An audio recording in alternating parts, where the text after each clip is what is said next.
Minoxidil बहुत ही commonly used medication है hair loss के लिए। कुछ लोग पूछते हैं कि हम इसे यूज़ कर सकते हैं, कुछ लोग इसे यूज़ करने से डरते हैं, घबराते हैं। मिनॉक्सिडिल जो मेडिसिन आती है वो टॉपिकल सॉल्यूशन की फॉर्म में आता है, लगाने वाले सॉल्यूशन की फॉर्म में आता है, जो कि काफ़ी कंसंट्रेशंस में आता है, 2%, 5%, 7.5%, 10%। मेल्स में हम इसको 5% पे यूज़ करते हैं, 5% टॉपिकल सॉल्यूशन। ऐसे ही फीमेल्स में हम 2% से स्टार्ट करते हैं। यूजुअली फीमेल्स के लिए डोज ही होता है 2% minoxidil, 1 ml morning, 1 ml evening. Minoxidil काम कैसे करता है?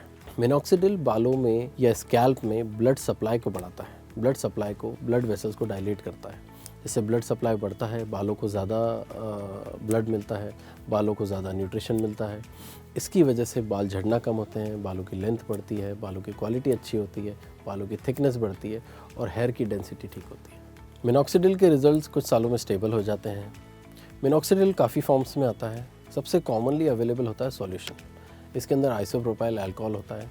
दूसरा फॉर्म है फोम और तीसरा है जेल बेस। इसको लगाने का तरीका क्या होता है? तो मिनॉक्सिडिल को लगाने का तरीका ये है कि जो सॉल्यूशन होता है उसमें 2 अटैचमेंट आते हैं, एक ड्रॉपर और एक स्प्रे। तो अगर आप स्प्रे कर रहे हैं तो आपको 4 to 5 स्प्रेस करने हैं पूरे स्कैल्प के लिए, जहाँ जहाँ बॉल्डनेस है, जहाँ जहाँ हेयर की डेंसिटी कम हो रही है, जहाँ जहाँ थिनिंग हो रही है आपको हेयर की। और ऐसे ही अगर आप ड्रॉपर यूज़ कर रहे हैं तो 1 ml लेंगे ड्रॉपर में और ड्रॉप पूरे स्कैल्प में लगा लेंगे, पूरे स्कैल्प में ड्रॉप लगा लेंगे, या फिर 4 to 5 स्प्रेस कर लेंगे। उसको अच्छे से मसाज कर लेंगे ताकि इवनली डिस्ट्रीब्यूट हो जाए पूरे स्कैल्प में, और उसके बाद आप हैंड वॉश कर लेंगे।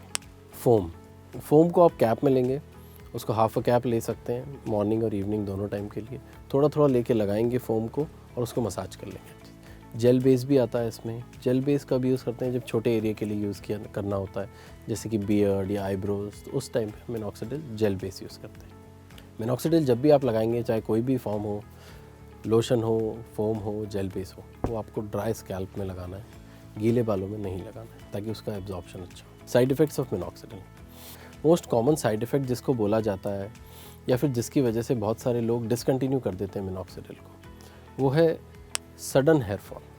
इनिशियल 4 to 6 वीक्स में आपके बहुत सारे बाल झड़ सकते हैं। वो इसलिए होता है क्योंकि मिनॉक्सिडिल जो भी शेडिंग फेज़ वाला बाल होता है या टिलोजन फेज़ वाला बाल होता है, उसको शेड ऑफ करवा देता है। उसके गिरने के बाद नीचे से ग्रोइंग फेज़ वाला बाल आएगा, अच्छा बाल आएगा, बेटर बाल आएगा। तो मिनॉक्सिडिल के जो रिजल्ट्स होते हैं वो 8 to 10 वीक्स में आना चालू होते हैं।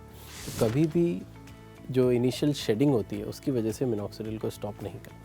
इसमें आइसोप्रोपाइल अल्कोहल होता है, तो किसी किसी को मिनॉक्सिडिल की वजह से या लोशन की वजह से एलर्जिक रिएक्शन हो सकता है। रैशेज़ आ सकते हैं, स्वेलिंग आ सकती है, कई बार फेस पे आ सकते हैं, कई बार नेक तक या पूरी बॉडी में भी हो सकता है। तो आइसोप्रोपाइल अल्कोहल की वजह से हो सकता है। अगर उसकी वजह से है तो हम क्या करते हैं, उसको चेंज करके फोम बेस में दे देते हैं।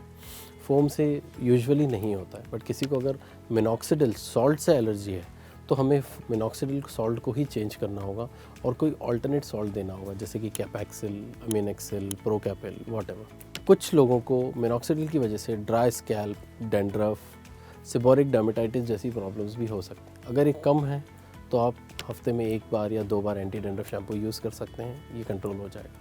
अगर बहुत ज़्यादा है तो आपको डिसकंटिन्यू करना होगा अपने मिनॉक्सिडिल को और आपको अपने डर्मेटोलॉजिस्ट से मिलना होगा। कभी कभी फीमेल्स में एक साइड इफ़ेक्ट देखा जाता है, क्योंकि स्वेटिंग के साथ मिनॉक्सिडिल फेस पे आ जाता है, तो फेशियल हेयर में थोड़ी सी ग्रोथ ज़्यादा हो सकती है। तो हमेशा ध्यान रखें, मिनॉक्सिडिल लगाने के बाद आपको हैंड्स वॉश करने हैं, और अगर कहीं भी वो ट्रिप कर रहा है तो उसको क्लीन करना है। बहुत रेयर साइड इफ़ेक्ट है मिनॉक्सिडिल का हेडेक। अगर फीमेल्स में बहुत ज़्यादा कॉन्सेंट्रेशन में मिनॉक्सिडिल दिया हुआ है, जैसे कि 10% या 7.5%, तो कभी कभी हेडेक हो सकता है। मिनॉक्सिडिल को डिसकंटिन्यू करने से हेयर फॉल रिवर्सिबल हो सकता है, क्योंकि मिनॉक्सिडिल का बेसिक जो काम है वो ग्रोइंग फेज़ को प्रोलॉन्ग करना है, एनाजन फेज़ को प्रोलॉन्ग करना है। तो जैसे ही आप रोकेंगे वो सारे शेडिंग फेज़ में जाएंगे और वो गिर जाएंगे। तो आपको ऐसा लगेगा मिनॉक्सिडिल छोड़ते ही सारे बाल गिर गए, या फिर मिनॉक्सिडिल की वजह से सारे बाल गिर गए। ऐसा नहीं है। वो अगर आप मिनॉक्सिडिल नहीं भी लगाते तो in due course of time वो गिर नहीं थे। मिनॉक्सिडिल बहुत ही अच्छी दवाई है। It is called as a wonder drug for hair loss, but ये आपको अपने डर्मेटोलॉजिस्ट से कंसल्ट करने के बाद, अपने हेयर के या स्कैल्प के एग्जामिनेशन के बाद ही स्टार्ट करना है।